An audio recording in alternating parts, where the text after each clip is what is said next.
एक राजा की 7 बेटियां थीं। एक दिन राजा ने अपनी बड़ी बेटी से कहा, बताओ बेटा तुम किसका खाती हो? तो बेटी ने कहा, पिताजी हम आपका दिया खाती हैं। दूसरी बेटी से कहा, तुम किसका खाती हो? पिताजी आपका दिया खाती हैं।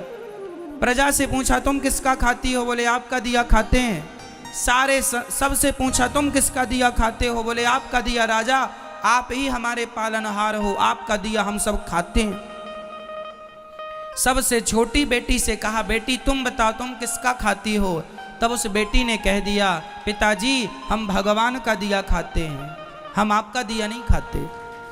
राजा को बड़ा बुरा लगा, उसे लगा हमारी इंसल्ट कर दी इसने, हमारा दिया खाती है और नाम ले रही है भगवान का। राजा ने कहा, कोई भगवान भगवान नहीं होता, अरे मैं तुम्हें खाने ना दूं तो तुम मर जाओगी। बेटी ने कहा, पिताजी तो आप करके देख लो। राजा बड़ा गुस्से में आया और अपनी उस बेटी का विवाह ऐसे आदमी से कर दिया जो बिल्कुल गरीब था और बिल्कुल बीमार था। गरीब था और बिल्कुल अचल था। अचल मीन्स एक कदम भी। एक लकड़हारा था, जंगल में लकड़ी काटने गया, अचानक उसकी तबीयत बिगड़ गई और वहीं पर वो पड़ा रहा, वहीं मलमूत्र में घिसटता रहा। ऐसे गंदे आदमी से राजा ने अपनी उस बेटी का विवाह कर दिया कि देखता हूं तू अब कहती है भगवान का खाती हूं तो अब खिलाए तेरा भगवान। 6 बेटियों का विवाह उसने अच्छे राजाओं के घर किया, राजकुमारों के साथ खानदान में किया, और एक बेटी का विवाह लकड़हारे से कर दिया, वो भी जो बीमार था, जो मलमूत्र भी वहीं कर रहा था, पूरा गंदगी थी, मक्खियां भिन्न भिन्न कर रही थी। उस लड़की को लगा कोई बात नहीं, विधाता की ऐसी ही मर्जी है। वो लड़की जो थी अपने उस पति के संग रहने लगी। उसे पास में नदी थी तो ले गई, नहलाया धुलाया साफ किया, और जो उसके भाग्य में था मिला। उसका पति चल नहीं पाता था, अब वो क्या करे, पति को भोजन कैसे कराए? तो जंगल की लकड़ियां बीनती और ले जाके शहर में बेचती, जो पैसा आता उससे कुछ दवाइयां लाती, कुछ रोटियां लाती, खाती, पति को खिलाती, दवाई खिलाती। और वहां पर एक नाग नागिन, जंगल था ना तो जंगल में तो जीव जंतु ही रहेंगे, एक नाग नागिन का जोड़ा था। तो वो जब दूध लाया करती अपने पति को देती, और जो बच जाता तो दौने में वो वहां नाग नागिन को रख दिया करती थी। तो नाग नागिन दूध पीते और बड़े प्रेम से वो खुश रहते। अब वो धीरे धीरे उसका पति ठीक होने लग गया, बीमारी से उसको राहत मिलने लग गई, ठीक होने लगा। एक दिन नाग ने सोचा कि ये मेरी इतनी सेवा करती है, परोपकारी भाव है, यदि इसे धन मिल जाएगा तो ये तो समाज की बहुत सेवा करेगी। तो सांप ने उसे स्वप्न में कहा कि जहां हम लोग रहते हैं वहां बहुत बड़ा खजाना गड़ा है, तुम खोद लेना। वो लड़की ने खोदना शुरू किया, उसे सच्ची का खजाना मिल गया, जिसमें बहुत सारा सोने चांदी से भरा हुआ खजाना था। वो तो लखपति हो गई। उसने एक बड़ा सा महल बनवाया, नगर बसाया, ओ बढ़िया ठाट बाट बनाया, और दोनों राजा रानी हो गए। उसका पति बिल्कुल स्वस्थ हो गया और बढ़िया राज सिंहासन पर बैठने लगे, और बड़े प्रेम से हाथी घोड़ा इकट्ठा किया और सेना इकट्ठी की, राजा हो गया। वो रानी हो गई, पर उसने परोपकार नहीं छोड़ा। रोज अन्न क्षेत्र चलाती, जो आए सबको भरपेट भोजन मिलेगा। उसके पास जरूरत से ज्यादा धन हो गया। एक दिन वो सबको भोजन बांट रही थी तो उसने देखा कि लाइन में सबसे पीछे उसका बाप लगा हुआ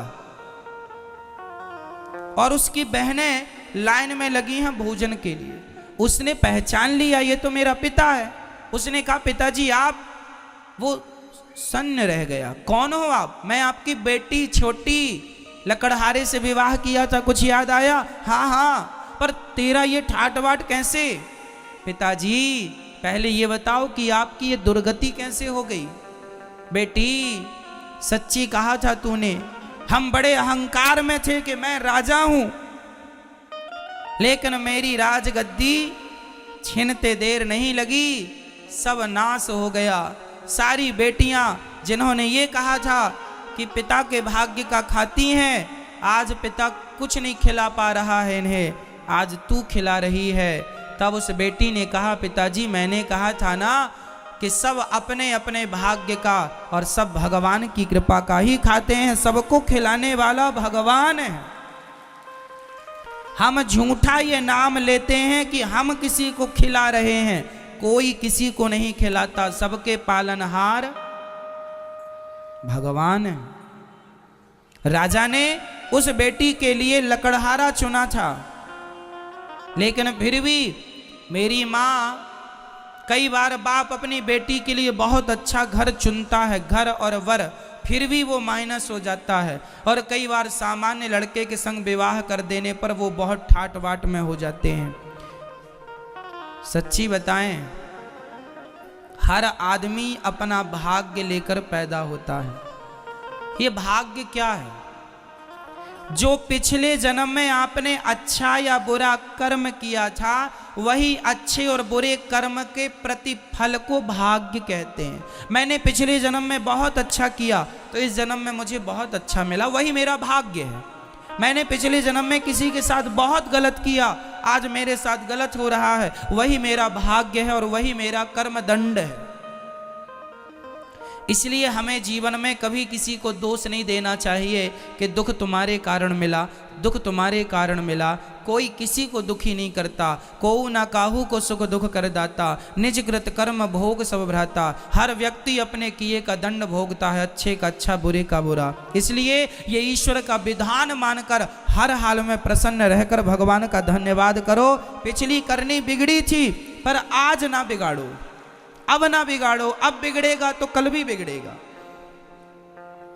पिछला कल बिगड़ा तो वर्तमान बिगड़ा है, वर्तमान बिगाड़ोगे तो भविष्य भी बिगड़ जाएगा। इसलिए अब तो अच्छा करो, अब गलत ना करो, क्योंकि आज से ही कल है। जिसका वर्तमान अच्छा है, प्रेजेंट अच्छा है, उसका फ्यूचर अच्छा है, भविष्य अच्छा है। वर्तमान बिगड़ा तो भविष्य बिगड़ा। तो बताओ हम सब किसका खाते हैं मेरी माँ? किसकी कृपा का? हमें भगवान ही खिला पिला रहे हैं। जहाँ का दाना पानी होता है, आप लोगों का वृंदावन का दाना पानी था तो आप वृंदावन आए, बिहारी जी ने बुलाया। दाने दाने में लिखा है खाने वाले का नाम। ये सब तय कौन करता है? विधाता। 2030 में मैं इस आज के दिन क्या खाऊंगा क्या नहीं खाऊंगा, ये भी फिक्स है परमात्मा की तरफ से। कहाँ खाऊंगा, कहाँ रहूंगा, कहाँ नहीं रहूंगा, ये सब तय है। पूरी प्लानिंग, पूरी हमारी कहानी लिखी हुई है। आखिरी श्वास हमें कहाँ लेना है, ये भी ईश्वर की डायरी में लिखा हुआ है। हमारी आखिरी सांस कहाँ निकलेगी, वो स्थान क्या होगा, मृत्यु का कारण क्या होगा, सब ईश्वर की डायरी में अभी सब कुछ है। इसलिए हमारे पालनहार भगवान ही है। इसलिए संसार के किसी व्यक्ति पे भरोसा ना करके पूर्ण विश्वास केवल भगवान पर किया जाए। हे नाथ, आप ही हमारे रक्षक हैं, आप ही हमारे पालनहार हैं। हम अहंकार ना करें कि हम खिला रहे हैं, हम दे रहे हैं, हमने ये किया, हमने वो किया। आज कुछ लोगों को हम देखते हैं, वो ऐसे ऐसे चलते हैं, छाती तान के। जरा सा धन मिल जाए, जरा सा वैभव मिल जाए, आदमी एटीट्यूड पाल लेता है। थोड़ा सा आप लोगों को अहंकार तो नहीं है किसी चीज का? अहंकारी आदमी ना ज्यादा किसी से बात नहीं करता, वो किसी की तरफ देखता नहीं, उससे लगता अरे ये तो मामूली लोग हैं, इसे क्या देखना। किसी को मामूली ना समझना। आपको पता है हाथी जब चलता है तो सूंड से फूंक मारता हुआ चलता है। आपको पता है हाथी सूंड से फूंक क्यों मारता है? क्योंकि हाथी को चींटी से डर लगता है। हाथी किससे डरता है आपको पता है? मैया, हाथी किससे डरता है? क्यों? क्योंकि हाथी चींटी के काटने से मर जाता है। कहां? उसके सूंड से होती हुई चींटी यदि अंदर चली, सूंड उसकी होती है ना, यदि उसकी नाक से होती हुई चींटी अंदर उसके मस्तिष्क तक चली गई और उसके मस्तिष्क में चींटी ने काट दिया तो हाथी मर जाता है। जो हाथी इतना पावरफुल होता है वो एक नन्ही सी चींटी के काटने में मर जाता, पर चींटी सही जगह काटे तो, पांव आंव में काटती रहे तो कुछ नहीं, मस्तिष्क में काटेगी तो। हाथी चींटी को भी छोटा नहीं समझता, इसलिए हमें भी कभी किसी को छोटा नहीं समझना है, सबका आदर करना है, सबका सम्मान। क्यों? क्योंकि सबको ईश्वर ने बनाया है। ये तुम अहंकार ना पालो कि हमने ये, हमने वो, हम ये, हम वो, ना जी, तुम कुछ भी नहीं हो। हमारा और तुम्हारा कुछ नहीं है संसार में, और हमारी तुम्हारी अकड़ भी नहीं चलती। कई लोग कहते हैं कि मैं ना हूं तो तुम मर जाओ, अच्छा ऐसा भी कर लो। अच्छा ये बताओ, आपके बिना आपका घर चलेगा कि नहीं? बोलो, चलेगा?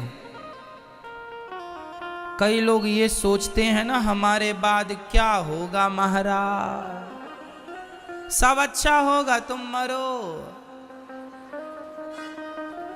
तुम्हारे बाप दादे भी ऐसे ही सोचते थे, हमारे बाद क्या होगा, सब अच्छा हो रहा, बुलाओ जरा उनको, आओ बुढ़ऊ देख लो, कोई काम रुका है? तुम जबरदस्ती टेंशन पालते थे, हमारे बाद क्या होगा, आराम से मरो।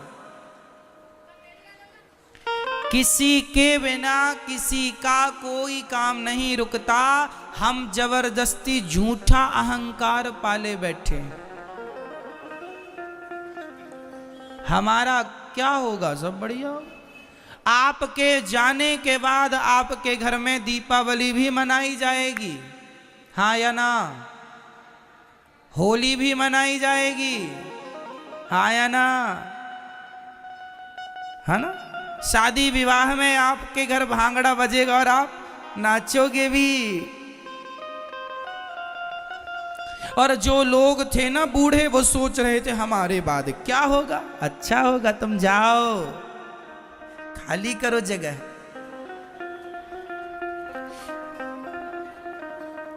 ये अहंकार ना पाल कर बैठना, तुम्हारी जरूरत किसी को नहीं है, तुम अपना कल्याण कर लो तो समझदार हो, और ये झूठे अहंकार पाल के बैठे रहोगे तो बेवकूफी है। ये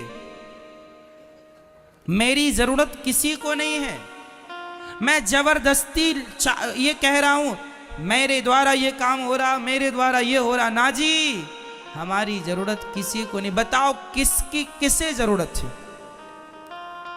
पुरुष कहता है पत्नी की जरूरत है, अरे एक मर जाए तो दूसरी ले आता है,